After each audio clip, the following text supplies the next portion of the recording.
काय मंडळी, पोह्यापासून असा मिल्क केक बनू शकतो? हे पोहे आहेत की मिल्क केक? प्रश्न पडलाय ना? वेळ न घालवता रेसिपीला सुरुवात करूयात. त्यासाठी लागणारं साहित्य आपण बघूयात. पोहे, दूध, मिल्क पावडर, साखर, काजू बदामचे काप, केशर मिश्रित दूध, साजूक तूप आणि वेलची पावडर. 1 वाटी पोहे घेतलेले आहे. घरातलं आपलं रेग्युलर जे वापरतो तेच पोहे आहे. पोहे मिक्सरला वाटप करून मी याची बारीक पावडर करून घेतली.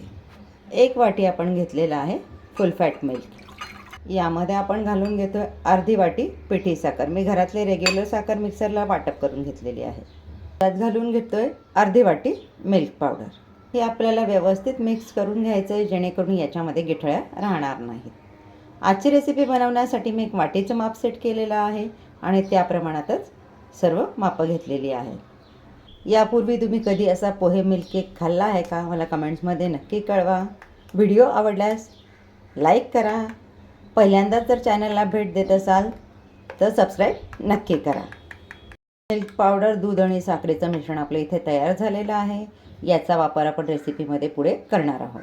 मिल्क केक सेट करण्यासाठी मी बटर पेपर लावून या पद्धतीने टीन रेडी करून घेतला. गरम पॅनमध्ये 2 चमचे साजूक तूप घालून घेतले. यामध्ये घालून घेऊयात आपण तयार केलेली पोह्याची पावडर.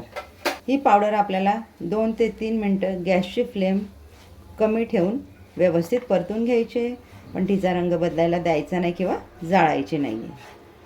पोह्याची पावडर बनवण्यासाठी आपण जे पोहे घेतलेले आहेत त्या अगोदर तुम्ही 2 ते 3 मिनटं पॅनमध्ये परतून मग पावडर केली तरी देखील चालेल, किंवा डायरेक्ट पावडर करून मग नंतर तुपात या पद्धतीने परतून घेतली तरी चालेल. पोह्याची पावडर भाजताना पॅनमध्ये घालून तिला सोडू नका, सतत हलवत राहा, नाहीतर ती खाली चिकटायची आणि तिचा रंग बदलायचा. त्यामध्ये मी घालून घेते काजू बदामाचे काप, म्हणजे आपल्या पोह्याच्या पावडरबरोबर ते छान परतले जातील, वेगळं तुपात परतायची गरज नाही. ड्रायफ्रूट्स नसतील तरी देखील चालेल, किंवा कमी अधिक असतील तरी चालेल. पोह्याची पावडर आपली इथे छान भाजून होत आलेली आहे. छान घमघमाट सुटलेला आहे. मला ही भाजायला साधारण 3 ते 3.5 मिनटाचा वेळ लागलेला आहे. अगोदर जर आपण पोहे भाजून घेतली तर हा वेळ कमी लागतो. आता यामध्ये आपण या स्टेजला घालून घेणार आहोत मगाशी आपण जे दूध, मिल्क पावडर आणि साखरेचं मिश्रण तयार केलं ना, ते तयार मिश्रण आपण याच्यामध्ये आता घालून घेऊया. हे व्यवस्थित आपल्याला मिक्स करून घ्यायचं आहे. याच्या गाठी आपल्याला होऊ द्यायच्या नाही आहेत. केक बनवताना आपल्याला सर्व प्रोसेस करताना गॅसची फ्लेम ही कमीच ठेवायची आहे. हे मिश्रण आपल्याला अगदी छान मिक्स करून कडेकडेने पॅन सोडायला लागेपर्यंत परतून घ्यायचं आहे. यामध्ये आपण घालून घेऊयात केशर मिश्रित दूध.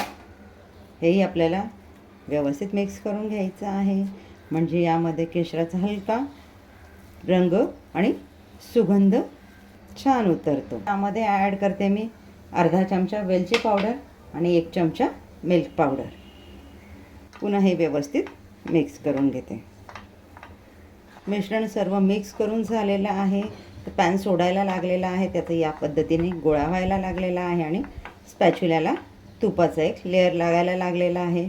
आता आपण गॅस घालवून देऊयात आणि हे घेऊयात टीनमध्ये सेट करायला. तयार मिश्रणातलं अर्धं मिश्रण मी यामध्ये घालून घेते. उर्वरित मिश्रणात मी थोडा येलो फूड कलर घालून घेतलेला आहे. हा ऑप्शनल आहे, तुम्हाला नसेल घालायचा स्किप केला तरी देखील चालेल, पण मला 2 कलरमध्ये हा बनवायचा आहे. आता हे व्यवस्थित मिक्स करून घेऊयात आपण. या पद्धतीने त्याला व्यवस्थित सेट करून घेते. पिवळा कलर घालून घेतलेलं मिश्रण देखील आपण यावर ठेवून घेतलेलं आहे. तेही आता पहिलं मिश्रण ज्या पद्धतीने आपण पसरून घेतलं त्याच पद्धतीने आपल्याला व्यवस्थित पसरून घ्यायचं आहे. सजावटीसाठी आपण यावर घालून घेऊयात थोडे बदामाचे काप, थोडे पिस्त्याचे काप. स्पॅच्युल्याने याला हलकं या पद्धतीने प्रेस करून घेऊ, म्हणजे ज्या वेळेला आपण याचे काप करू त्यावेळेला ड्रायफ्रूट्स आपले पडणार नाहीत. यावर ड्रायफ्रूट्स घालून मी स्पॅच्युलाने व्यवस्थित दाबून घेतलेले आहेत. आता हे ठेवूयात आपण रेस्टसाठी. रूम टेम्परेचरला जर ठेवत असाल सेट होण्यासाठी 1 ते 1.5 तास ठेवा.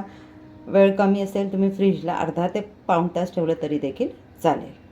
हे व्यवस्थित सेट झालेलं आहे. आता घेऊयात याच्या आपण स्लायसेस करायला. तुम्ही इथे डायमंड, स्क्वेअर कुठल्याही शेपमध्ये कट करून घेऊ शकता. मी स्क्वेअर शेपमध्येच कट करून घेते. आपलं हे कट करून झालेलं आहे. त्याला आता आपण काढून घेऊयात प्लेटमध्ये. बघा किती छान आपला तयार झालेला आहे. आपण याची एक स्लाइस उचलून बघूया. बघा बरं, कोण म्हणेल याला आपण पोह्यापासून बनवलेला आहे ते. तयार आहे आपला पोहे मिल्क केक. बघून कोणाला खरं वाटणार नाही असा. या रक्षाबंधनला बनवून बघा. भेटूयात पुढच्या व्हिडिओमध्ये एक युनिक रेसिपीसह. आनंदी राहा, काळजी घ्या. थँक्यू.